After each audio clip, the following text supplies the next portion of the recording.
जय हिंद दोस्तों, स्वागत है आपका हमारे YouTube चैनल JMS इंस्टीट्यूट में। आज जो हम टॉपिक कवर करने वाले हैं उसका नाम है मनुस्मृति। दोस्तों, मनुस्मृति इंडियन पॉलिटिकल थॉट के अंतर्गत पढ़ाने वाला सब्जेक्ट है और पढ़ने वाला सब्जेक्ट है। और ये आपके पॉलिटिकल साइंस ऑनर्स में बहुत इंपॉर्टेंट है, या बीए के अंदर भी कई बार ये पूछा जाता है प्रोग्राम के अंदर कि मनुस्मृति के बारे में बताइए।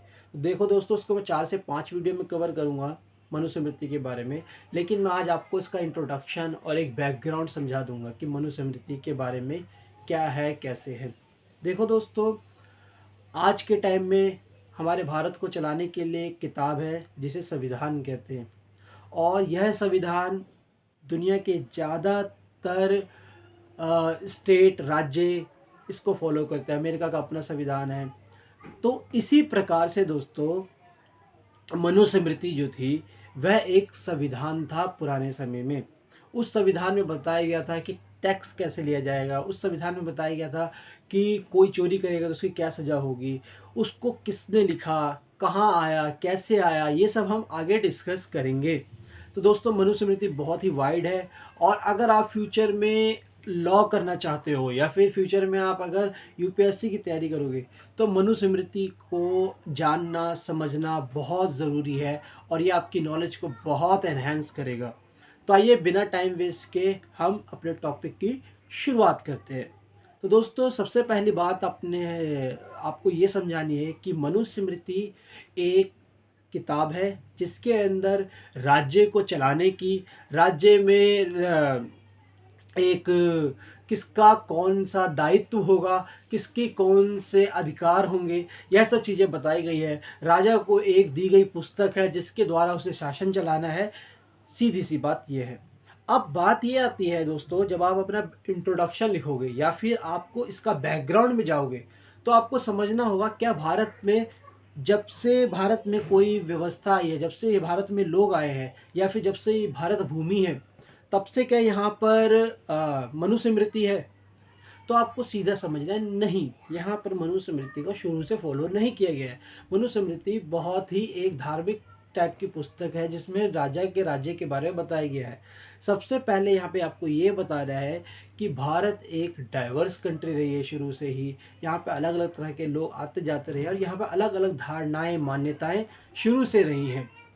तो यहाँ पर शुरू से इस पुस्तक को फॉलो नहीं किया गया। यहाँ पर अगर हम देखा जाए तो सबसे पहले यहाँ पर हम मोहनजोदड़ो या फिर हम देखते हैं हड़प्पा सभ्यता, वहाँ पर किस तरीके से शासन होता था। वहाँ पर यह बताया जाता है हड़प्पा सभ्यता या फिर मोहनजोदड़ो में कि वहाँ पर सीधा सीधा कोई किताब नहीं थी। वहाँ पर सब अपने अपने दायित्व को करते थे, या राजा अपने हिसाब से अगर होता होगा वहाँ पे, क्योंकि वो एक क्वेश्चन, एक बहुत ही बड़ा क्वेश्चन है कि वहाँ पे राजा अगर होता था, ऐसा कोई लोग कहते हैं राजा है, थे वहाँ पर, कोई कहता नहीं है। तो वहाँ पर भी कोई ऐसी किताब नहीं थी। तो पुराने ज़माने में ज़्यादातर अगर आप राज्य को देखोगे तो राजा की मर्ज़ी से चलते थे, उसकी मंत्री के सुझाए हुए सजेशन पे चलते थे। ठीक है दोस्तों। तो हम देखिए अगर भारत की शुरुआत में तो मोहनजोदाड़ो हो गया, चाहे कोई भी ये जो पुरानी सभ्यता हो गई, हड़प्पा सभ्यता हो गई, ये सब की सब जो शासन चलते थे ये बिना किसी रूल बुक के चलते थे। ठीक है दोस्तों। फिर भारत एक आधुनिक मध्यकालीन भारत में आया जहाँ पे बौद्ध धर्म, जैन धर्म, ये सब चीज़ें आई। वहाँ पर भी मनुस्मृति का उतना वो नहीं था, वहाँ पे भी राजा अपने हिसाब से चलाते थे। बीच में जो एक पुस्तक आई थी दोस्तों मध्यकालीन भारत में, वह थी कौटिल्य की अर्थशास्त्र। और कौटिल्य ने मतलब हम कह सकते हैं कौटिल्य ने कूटनीति के अंतर्गत अपनी किताब दी थी जिसके थ्रू हम एक राज्य को कैसे चलाना चाहिए यह बताया गया था। इसके बाद हमारे यहाँ पे कई सारी किताबें, रामायण हो गई, धार्मिक किताब महाभारत हो गई, इन सब में भी राजा को कैसे शासन चलाना चाहिए इसके बारे में बताया गया है। तो भारत में सिर्फ एक ही किताब नहीं रही शासन को चलाने के लिए, यहाँ पर अन्य अन्य राजाओं ने अपने हिसाब से शासन चलाया, अन्य अन्य किताबें रही, उसके द्वारा शासन चलाया गया। तो थोड़ा मैं आपको बुक्स की लैंग्वेज में बता देता हूँ कि आपको अपने आंसर्स को, अपनी चीज़ों को कैसे लिखना है। तो दोस्तों, सबसे पहले आपको यही बताना है कि भारत जो है एक फैला हुआ राज्य था, जो बिल्कुल उत्तर से दक्षिण, असम, इसके कई तरह से कई तरह के राजा थे, और वो उन्होंने कभी भी किसी एक पुस्तक को फॉलो नहीं किया। सभी राजाओं ने अपने अपने हिसाब से शासन को चलाया। अगर हम देखेंगे पुराने ज़माने में, तो यही कौटिल्य वाला आपको बताना है कि कौटिल्य की एक अर्थशास्त्र थी, या कौटिल्य एक ऐसे कूटनीति थे जिन्होंने राज्य को चलाने के लिए अपने कई तरह की थ्योरीज दी थी। ठीक है दोस्तों, आपको उस डिटेल में नहीं जाना, आपको ये बताना है। उसके बाद में आपको बताना है कि भारत में कई तरह से यह भी बताया गया कि भारत में भी दो तरह के लोग थे। और यहाँ पर ये बताया गया कि यहाँ की जो बिल्कुल जो यहाँ के लोग थे, वो बाहर के लोगों को बोलते थे मलेच, या आप कैसे बर्बर, बर्बर और मलीच कहते थे। तो मतलब बाहर के लोग भी यहाँ पे समय समय पर आपको पता है आक्रमण करते थे, या फिर यहाँ पे किसी तरीके से व्यापार करने यहाँ पर आया करते थे। ठीक है दोस्तों, तो आपको यहाँ तक समझ में आ गया किस तरीके से होता है।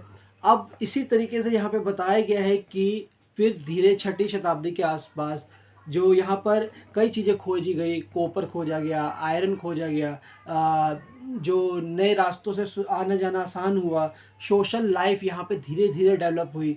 ठीक है, तब जाके यहाँ पे धीरे धीरे किसी ने सोचा कि अब सोशल लाइफ डेवलप हुई है, तो अब किसी किताब की ज़रूरत है। और हमारे यहाँ पर सिर्फ यही कहते हैं मनुस्मृति ही नहीं थी, यहाँ पर समय समय पर वेद बने हैं, यहाँ पर समय समय पर कई सारे उपनिषद बने हैं। उन सब में भी सबका अपना अपना दायित्व दिखाया गया है, उसमें भी बताया गया है कि कैसे समाज को चलाया जाए, किस तरीके से समाज काम करेगा। तो सिर्फ यहाँ पर एक पुस्तक नहीं रही।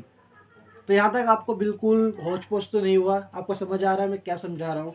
बेसिकली मैं आपको ये समझा रहा हूँ कि मनुस्मृति एक किताब है जिसके थ्रू शासन चलाया गया है, लेकिन उससे पहले कई सारी किताबें हैं। उससे पहले कई सारी महाभारत हो गई, रामायण हो गई, वेद हो गए, उपनिषद हो गए, ये सब भी अपने अपने तरीके से राज्य को चलाने के बारे में बताते थे। कौटिल्य की पुस्तक हो गई, कौटिल्य एक आपको पता ही है कूटनीतिक राजनीतिज्ञ थे, जो अपने आपके मिडीवियल पीरियड में रहे थे। तो उसके अलावा कई राजा ऐसे थे जिन्होंने बिना किसी किताब के ही अपना शासन चलाया, क्योंकि ये बहुत फैला हुआ राज्य था। इसके बाद भी यहाँ पर जो लोग रहते थे, वो ऐसा नहीं, यहीं पे सारे लोग यहीं के रहने वाले थे। कुछ लोग बाहर से आए, उन्हें मलेच कहा गया, उन्हें बर्बर कहा गया, वो कभी बिजनेस करने आए थे किसी। फिर यहाँ पर समय के साथ यहाँ पर लोहे का, स्टील का, कई चीज़ें, सॉरी लोहे का और कॉपर का, इन सब का पाया गया, उससे काफ़ी हेल्प मिली। ठीक है दोस्तों, तो यहाँ पर आपको यहाँ तक ये चीज़ समझनी है।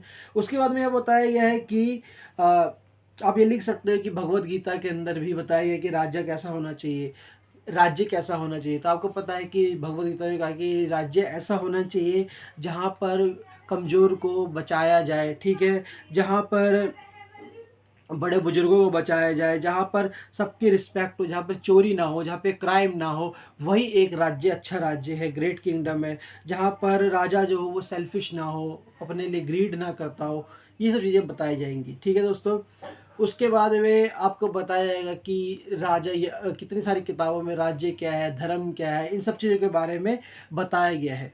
ठीक है दोस्तों, तो आपको ये बैकग्राउंड पूरा मिल गया। अब मैं अगली वीडियो में आपको बिल्कुल तरीके से बताऊंगा सिर्फ मनुस्मृति क्या थी। आपको इंट्रोडक्शन मिल गया मनुस्मृति का, कि मनुस्मृति पे क्वेश्चन आएगा तो हमें क्या लिखना है। तो आपको ये बताना है इंट्रोडक्शन के अंदर कि मनुस्मृति एक ऐसी किताब है जिसके अंतर्गत ये चीज़ें बताई जाती है, एक राज्य को चलाना कैसे है। और उससे पहले आपको ये बताना है कि हमारे भारत शुरू से फैला हुआ राज्य है, जिसमें समय समय पर लाइफ डेवलप हुई है, धीरे धीरे समाज आया है। और ऐसा नहीं कि यहाँ पे एक ही बुक फॉलो हुई है, यहाँ पे कई सारी बुक्स फॉलो हुई है, कई सारी किताबें बनी है और उनको फॉलो किया है। कई जगह पर ये बुक्स भी फॉलो नहीं हुई, यहाँ पर सोशल लाइफ हुई है, धीरे धीरे लोगों का डेवलपमेंट हुआ है और उसके बाद जाके मनुस्मृति आई है। तो मनुस्मृति के बारे में हम डिस्कस करेंगे। इसके अलावा दोस्तों, ये मेरी फर्स्ट कैंप वीडियो है। आप मुझे प्लीज़ कमेंट में बताइएगा वीडियो कैसी लगी। कोई भी गलती हुई है तो आप वो मुझे बताइए ताकि मैं सुधार कर सकूँ और आपके पास अब रेगुलर ऐसी वीडियोस आती रहेंगी। थैंक यू दोस्तों, जय हिंद, धन्यवाद।